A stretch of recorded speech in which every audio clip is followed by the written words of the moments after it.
Simply grow together.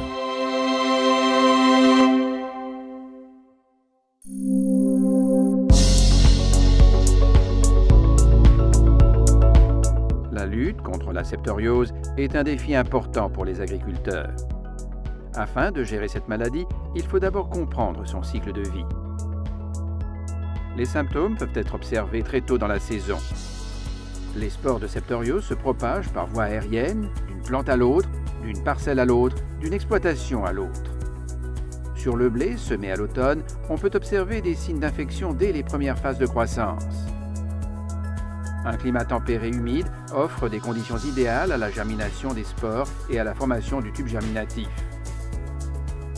Les tubes germinatifs pénètrent alors à l'intérieur de la feuille par de petites ouvertures entre les cellules foliaires, appelées stomates. La maladie n'est pas visible à l'œil nu. Les jeunes plantes infectées sont encore vertes et paraissent saines. Mais à l'intérieur de la feuille, le métabolisme du mycélium fongique se développe et s'attaque déjà aux cellules foliaires. Les parois des cellules sont détruites et la chlorophylle, nécessaire à la photosynthèse, est dégradée. Les feuilles jaunissent puis brunissent. Les pycnides, organes de fructification de Septoria tritici, se développent dans les tissus foliaires nécrosés. Des spores se forment dans les pycnides qui se gonflent en se gorgeant d'eau.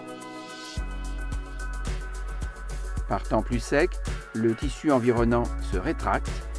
Les pycnides expulsent alors les spores qui se répandent sur la surface de la feuille. Sous l'impact des gouttes de pluie, les spores sont projetées sur les autres feuilles. C'est ce qu'on appelle l'effet splashing. Elles sont alors transportées dans les champs avoisinants. La maladie effectue alors un nouveau cycle.